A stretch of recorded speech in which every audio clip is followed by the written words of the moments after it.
Excellent. Let's go ahead and get started. My name is Kevin Marcus Miller. I'm on the content marketing team here at Seclora. I just want to welcome everyone to today's session.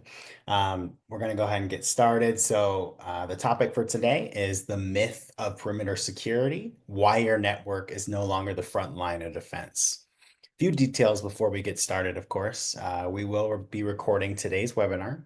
We'll share that with attendees once the recording's been posted, most likely tomorrow morning. We're going to go ahead and get started. Feel free to use the chat for questions as we go, and we'll try and answer questions as well at the very end. So I'd like to go ahead and introduce our CRO here at Seclora, Justin Endres. Justin, I'll hand it to you. Appreciate that, and welcome everybody. I am joining from Riyadh here in Saudi Arabia. So we've got folks from all over the world. It's great to see some familiar faces and as always, maybe some new ones as well. I promise that today's session was not just a tagline to get you here. We really want to dive into some of the myths that I think we all face on a day in and day out basis when we think about perimeter security and some of the challenges that have maybe become maybe newer given some of the um, um, advances that we've made in other parts of the technology sector. But that being said, let's jump in. Without further ado, let's kick things off. One, just to maybe give you a quick bit of agenda, right? Look to talk a little bit about the rise and fall of perimeter security, and I'll go ahead and deliver the punchline. This is not to suggest that anybody should get rid of their endpoint security or DLPs or anything along those lines, right? Potentially a career limiting move. But there are some nuances and some changes that I think everybody must accept in order to protect their most sensitive assets outside of their people, which is certainly their data. We'll talk about why the rise of data-centric kind of the approach. One, it matters, and why it's become more and more popular, I think, in recent years. Some of the real world use cases. We'll talk a little bit about who we are for those of you who don't know us, and we'll also dig into how we go about doing exactly what we do in securing obviously your sensitive data and some of its files. With that, if you're not familiar with Seclora, again, some people call this a NASCAR slide. I think what's important, and the reason I show it is a couple things. We've been on this journey for at least the last decade, and that is in protecting the world's most sensitive digital assets. And I think we've been not only very effective, but it's a humbling experience and one we take with great accountability. And that is when you protect people's most sensitive data, it comes with a great deal of responsibility. What's most important is not just the logos, and we have companies big, small, and everything in between, but really what is their impression of the organization, how we support them. And I think that's what stands out the most. We certainly are protecting millions of files each and every day, and that is absolutely important. But the mission that we continue to take on is one of how do we do it without interrupting people's business? How do we do it to where adoption and certainly an appreciation for the importance of sensitive files and the mission that each of your organizations are on. But again, comes with great responsibility, one that we take personally, and again, very appreciative for the folks that we get to work with every day. So let's dive in, right? I thought I would hit you with a quick quote, right? And that is simply to talk about the way that data breaches are occurring. And again, we get hit with a lot of statistics. I'm going to break these down a lot more, but again, a little bit of a punch to think about where the data breach is originating from. And it's not necessarily where you would expect from, some of the internal users and maybe mishandling of data. While that's also true, the reality is we're seeing more and more circumstances where these breaches are occurring from the outside. And again, it's in the mishandling of documents, the over provisioning of access, and really the inconsistency that organizations go about protecting these most sensitive digital assets. So we'll dive into that a lot more. But first, let's just kind of take a step back and think about, well, what's changed, right? We've been doing this for some period of time, and what's changed in the world? Well, one, the way that we work is absolutely changed, right? The way that the technology that has been supporting the way that we work has worked in a certain way that now we've asked to try to pivot and leverage technologies in a way that we don't necessarily work in the same fashion. We've added a lot more third-party collaboration, right? This is now the only way to remain competitive in the world. You can't do everything yourselves. You have to outsource, use contractors, third parties, agencies, et cetera. And again, the workforce turnover has created a new dynamic that we didn't necessarily have 20, maybe 30 years ago. And now, obviously, we've introduced, Gen AI and the prevalence there, of which nobody I've spoken to, at least in the last 3 to 5 years, have said, "Oh yeah, my policies are keeping up with the actual adoption rates of some of the different Gen AI technologies that we're leveraging internally." Right? So we have a real issue with trying to play catch up with a technology that has really advanced the ball with the volume of data that we create, the velocity at which we exchange it, a new, different way of actually interacting with a third party, if you will. And then we also have to worry about the third parties who are leveraging their Gen AI tools with our data and vice versa. So, again, this is just to simply say that sensitive data lives everywhere. And again, we continue to evolve with what we do, but at the core of this is, how do we protect this sensitive data? And so let's talk a little bit about the perimeter security myth, right? And if we think about where cybersecurity began, right, back when networks were contained, offices had clear boundaries, and IT truly controlled almost everything inside of these walls. That's a world where perimeter security was truly built for, and it worked, right, for the most part. The traditional model assumed that threats were most likely external, and that if you could just secure, right, those sensitive digital assets inside of those four walls, then you would be fine, right? Whether that was your firewalls or VPNs, endpoint protection, you would be safe. In today's world, right, not so much the case. Sensitive data no longer just sits neatly or safely behind the network, right? It's in email attachments. It's shared on drives. You see it on mobile devices. It's flowing freely between employees, between contractors, and certainly cloud platforms, right? Which we've introduced here most recently. This is the myth we have to confront, the idea that the network is still the front line of defense. In reality, right, it's your data that's on the front line, and it's facing threats from every direction, whether that's malicious insiders, accidental leaks, compromised third parties, and even unprotected cloud apps, right?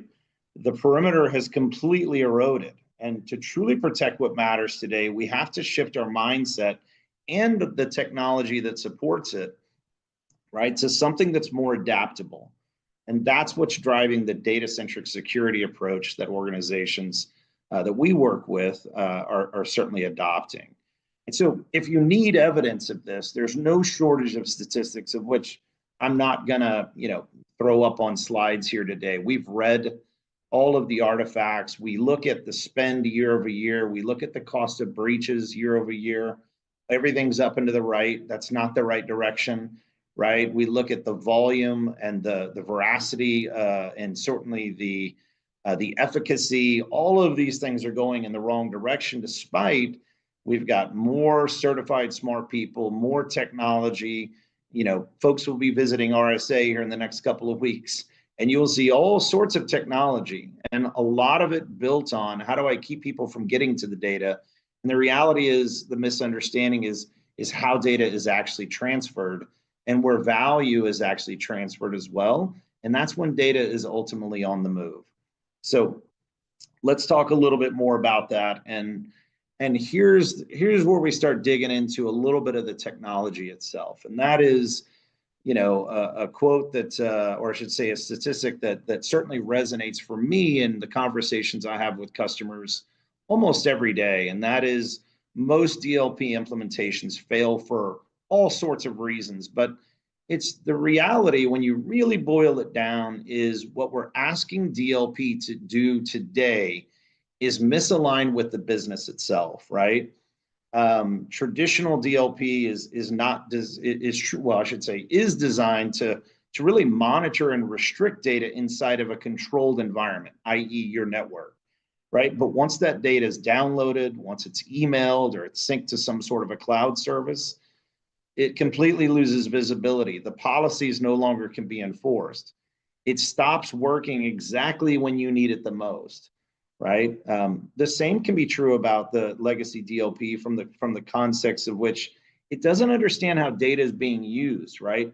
Who's accessing it, why, and under what conditions, right? This results in all sorts of inaccurate enforcement, blocked business processes, and a lot of missed threats. And so, what do I mean by that?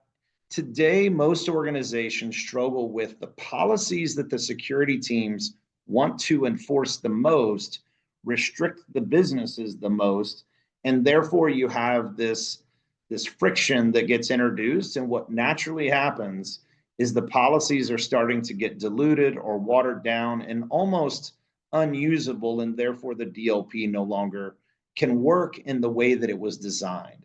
Now, let me give a quick disclaimer because our biggest and best partners are CASB, DLP, DSPM type providers. And the reality is, again, it's not about getting rid of these, but to extend security beyond the perimeter, we have to take a different approach and one that we can extend in a very elegant way. And we'll talk about what that looks like. I guess when we start to think about maybe what solutions are, let's first go ahead and try to maybe frame the problem itself. And here's the reality, and I'll try not to read this slide, but your data is being accessed and shared and manipulated across personal devices, unmanaged applications, and even third-party environments every single day. And it's happening whether or not you know it. And this is simply because that's how the business operates, right? That spreadsheet, for example, with this quarter's financials, oh yeah, that was sent out to a third-party auditor, of which now has access to it. The product roadmap that you've been working on for the last 3 months, 3 years, whatever it may be, and maybe that's a product roadmap for the next 10 years. By the way, that was uploaded to a shared drive, shared with contractors and other people who are in the need to know business. But for how long and to what degree and what they do with it, we don't know, right? That's a problem. We have some sort of sensitive legal documents. Oh, yeah, by the way, that's sitting on somebody's personal laptop, might be sitting in their G Drive or G Suite, whatever it may be. The perimeter controls can't see these moments, and they certainly can't act on them. And that's where, when you can't enforce those sorts of policies, the threat isn't just about the external hacker anymore, right?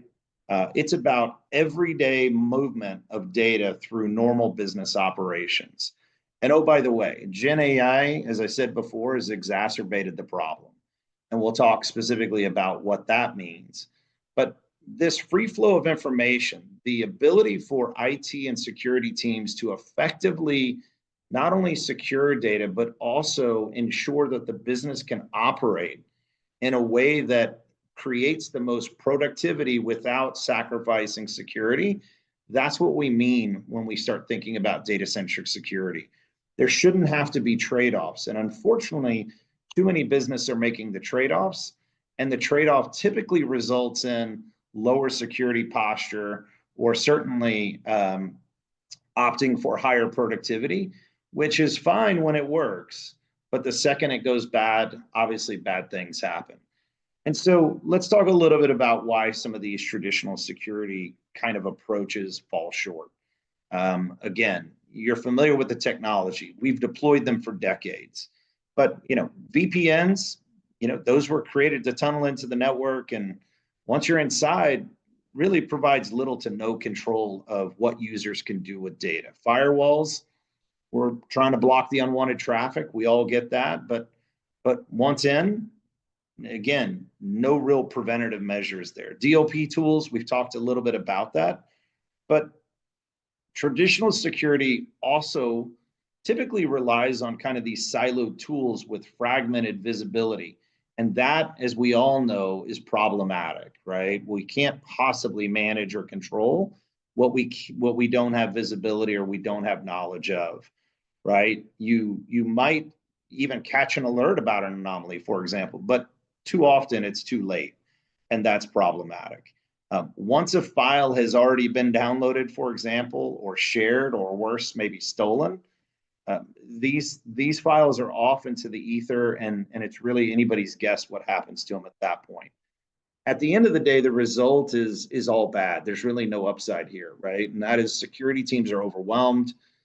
There's blind spots. There's no real understanding of what was the last moment we had any visibility into. Effectively, right? These documents, these files, this sensitive or critical IP is gone, and it's happening all the time. Again, standard business operations are creating these moments. And unless we change the way that we think about securing some of this sensitive data, I think that this problem certainly does not change. So let's make the case for data-centric security.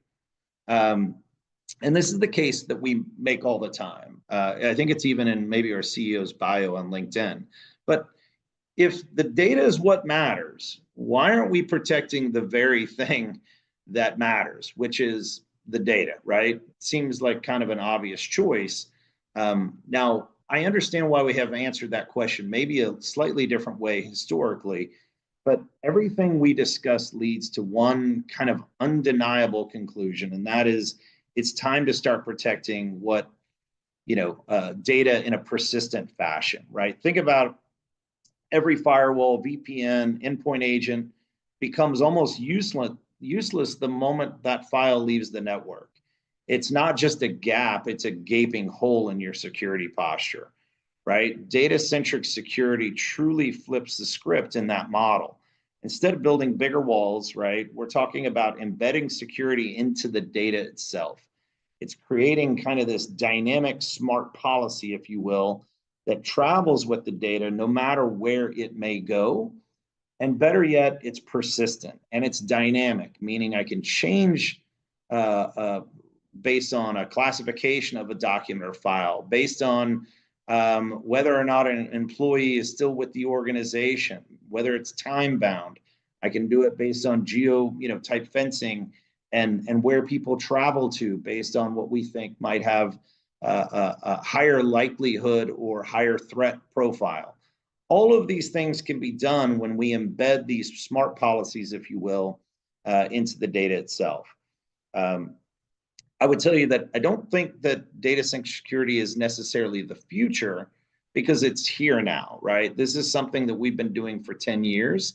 Now, not everybody's adopted this technology, and I think some of it's an awareness, understanding of what's happening, one, with the data, but on the second, I think on the flip side to that, it's just a real recognition of the way that data is actually moving around, both inside the network and certainly outside the network.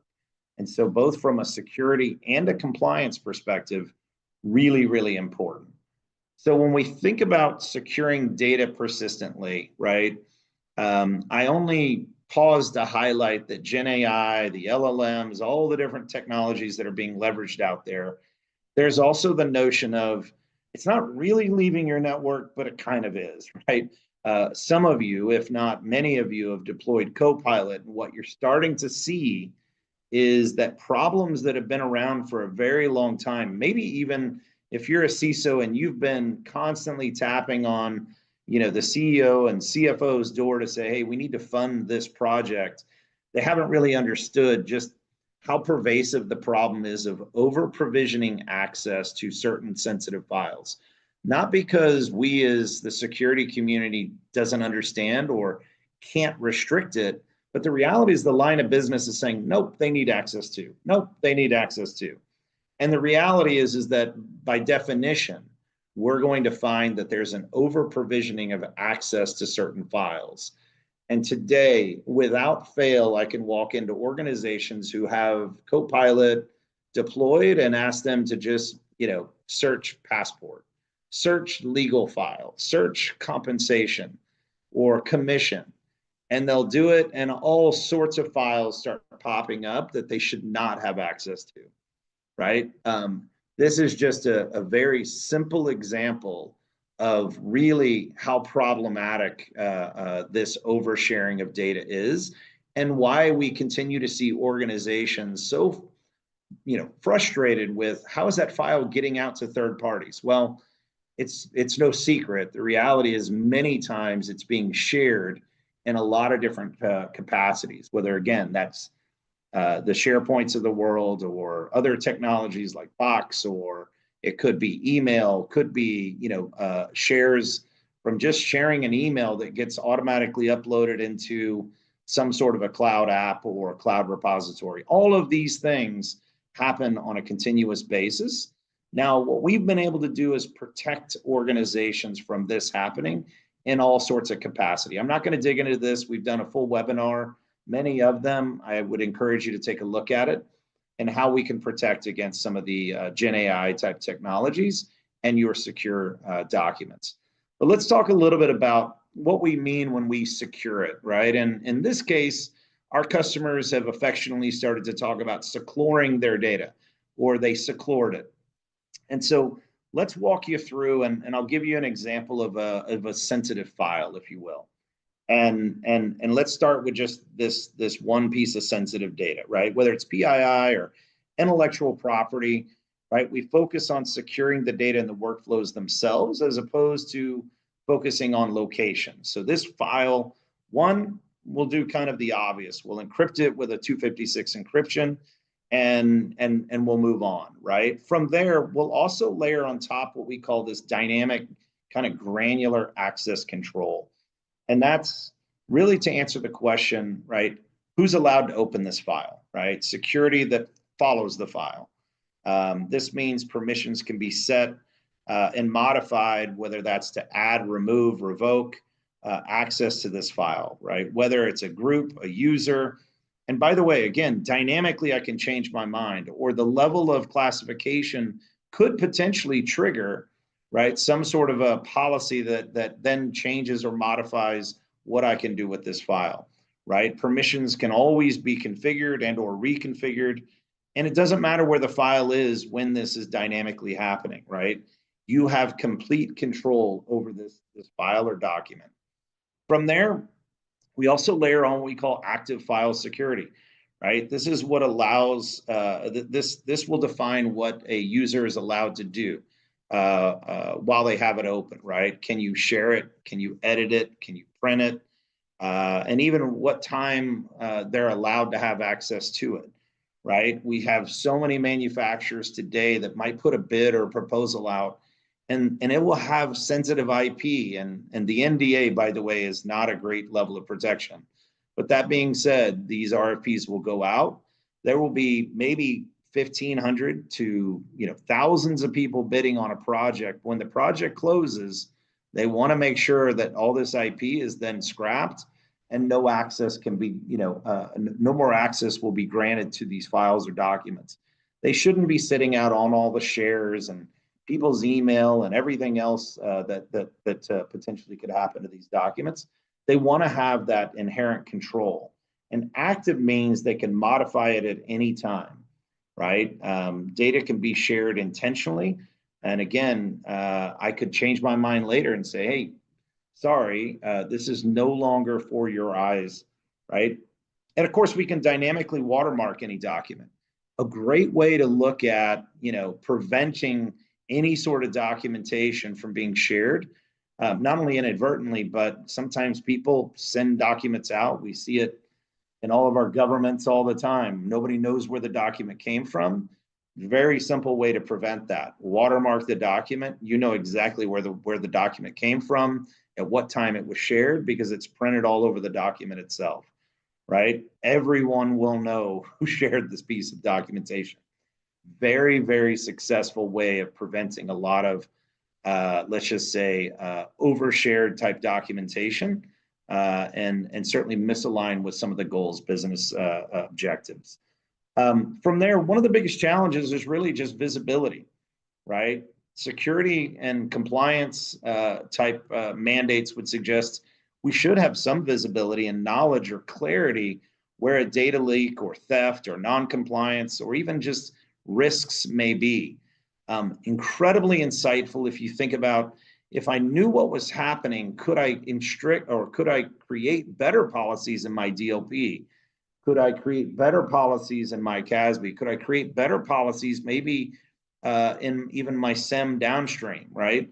A lot of things that this visibility gives you that provides the insight you need in order to create better policies, right? But this visibility that we provide through our Risk Insights dashboard shows you trends that are happening across all your digital assets, right? It contains dashboards, or I should say insights, to promote potentially maybe further investigation or drive action, or simply answer questions when auditors come knocking, right? All of these things are very real scenarios that organizations face on a daily basis. Today, most organizations kind of shrug their shoulders because they don't know.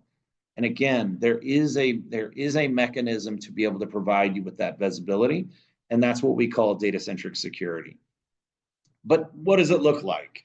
Well, look, Seclore, operates as a platform where we think through a few lenses, and that is the idea of knowing through risk insights, protection, and certainly control. So that includes the risk insights dashboards, that includes classification, that includes the EDRM, the digital rights management, and then obviously our ability to track and revoke and dynamically change all of these regardless of where data sits. And again, could be endpoints, email, could be business, could be anything, right? Any sort of unstructured data, we can certainly support, secure, and provide you the level of dynamic control that organizations are ultimately looking for. So what are the benefits of data-centric security? I think we've touched on a lot of them, right? And I'll highlight these, I think, in three subsets. And these are the three areas that I think organizations certainly garner the most value from, right? And this is what I would call the art of the possible, right? It's not just about creating a security win or a compliance win. I believe it becomes a true business accelerator when you can secure your data and allow for information or sensitive information in particular to flow in a way that the business needs to operate, and also protect and secure these digital assets. So let's talk about just reducing kind of risk of data breaches and non-compliance, right? So more specifically, with Seclore, your sensitive data is truly protected no matter where it goes. I think we've established that. But you don't have to cross your fingers, right? When someone sends a file externally or opens it up on a personal device, for example. This is about maintaining and always having complete control. And when, again, those regulators come knocking, you have the audit trails, you have the chain of custody of everything that happened, everybody who touched this document, right? What they did with the document itself. And again, whether that's, thousands of files or just, single files, all of this is well documented and easy to get to at kind of the touch of your fingers. When we think about secure collaboration without friction, right? This is one that organizations, I think, certainly manufacturing, government entities, financial services, is probably true everywhere. But that being said, it's no longer your third party, but now there's fourth parties, fifth party considerations. And again, this full kind of life cycle of who actually is handling data in order to get a job done. And look, this is huge. This is where security doesn't have to slow you down, right? This is where people can collaborate both internally and with partners, meaning externally, or with clients without risk of somehow releasing these proverbial kind of crown jewels, if you will, right? No more saying no to productivity, as I said before, And this is all, in the name of protection, which sounds good, but the reality is that we can't stop the business from flowing. And when we do, again, we often lose. We don't have to make that choice. With Seclora, you can say, yes, you can send it. And oh, by the way, we can also both be compliant and secure as you send these files to wherever they may need to go, right? And again, the ability to revoke or dynamically change or whatever the case may be, this is what gives you complete kind of inherent control. And it also allows you to sit back in your chair and know, even when mistakes are made, there's a way that we can potentially revoke that last action. Last but not least is the one that is painful, and that is kind of regulatory requirements and certainly being confident as it relates to the maintenance and certainly the ongoing protection of files. And whether that's GDPR or CCPA, a lot of acronyms here, right? There's tons of emerging frameworks in the Middle East and Asia, but regulators are demanding more and more proof that you're protecting sensitive information.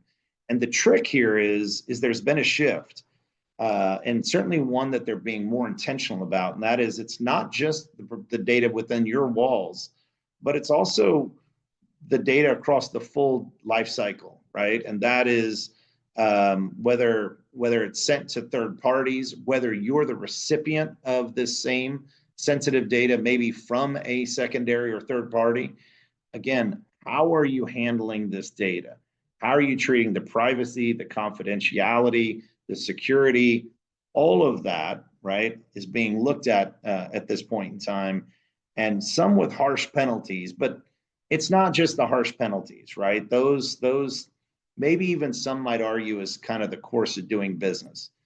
Very expensive way, but that being said, but the challenge is in the operational overhead of trying to track and audit and do all the things that organizations are trying to do, in some cases, to prove that they didn't do anything wrong, right? And even when they did do things wrong, again, the ability to get back to kind of your business norms, because you're spending all of these cycles, right, trying to audit or go solve for questions that are being asked of the business.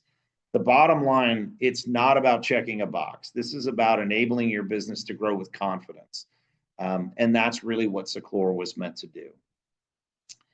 I'll leave you with maybe one last kind of question. And this is the way I typically think about the technology around data-centric security and some of the limitations that these traditional technologies that were really meant to protect the perimeter of your organization. And that is, again, I'm not necessarily a Taylor Swift fan, but if I were, I'm pretty sure she's got some pretty hefty bodyguards. Plenty of people do, right? High net worth individuals, whoever it may be. At the end of the day, if you can only imagine that if somebody were to hire these bodyguards and they were to never leave the house, they only protected them when they were at the house, but every time they left the house, right, they're on their own.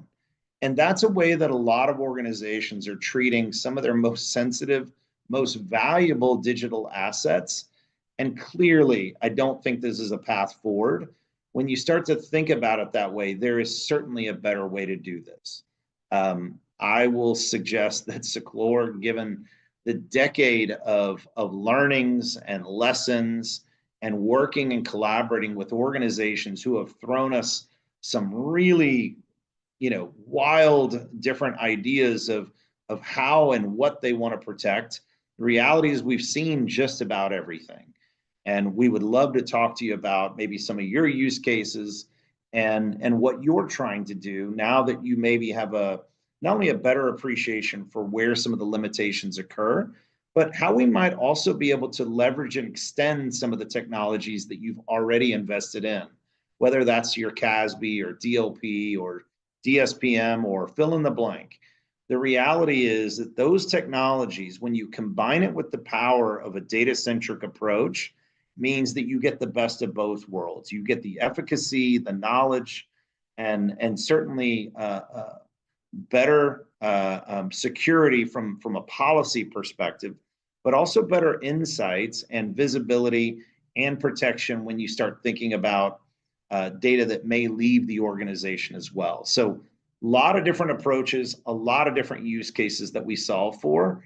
Really, we would love to just talk to you about one and get started there, whether that's a discussion, a deeper dive demonstration of the product itself, and really where most organizations find the most value in what we do.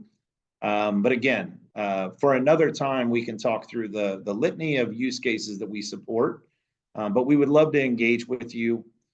This was meant to be a very short session to help organizations, help practitioners, help our partners who might be in attendance today, really gain an appreciation for where some of the traditional perimeter security technologies today are leaving customers, leaving you, and potentially leaving other organizations in a very poor spot when it comes to both security, compliance, and even productivity when it comes to limitations that are sometimes imposed on an organization. We'd love to work with you. Again, as I said at the top of the call, we take our roles in helping organizations with a great deal of humility and certainly pride, and we only hope to chat with you about some of your use cases. With that, I really appreciate the time today. It looks like we may have some questions. I think I can open the chat window. Is that right, Kevin? That's right. I'll go ahead and ask them for you so that way we can answer Love them. it. Love that analogy, by the way. How good is a bodyguard who never leaves the house? That's a really great, easy way to think about this. Yeah, yeah.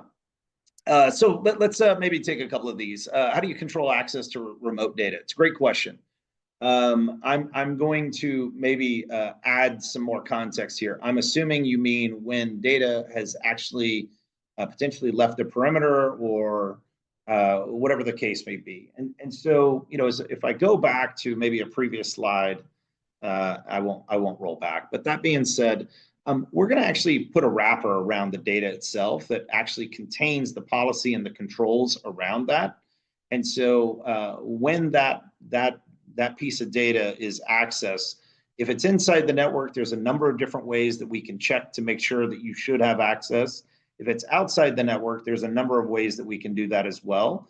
But that data effectively will check back in, or that wrapper, those permissions, the access control, et cetera, that's associated to that file will actually check in, and we can ensure that, again, you have access. Now, there are use cases that we work with customers where there's an air gap network or there's no access to the internet. Believe me, there's a multitude of ways that we actually accommodate organizations with some very high demands on how we can accomplish this. And so there's a few different ways we'd love to discuss with you specific about some of the use cases that you may have.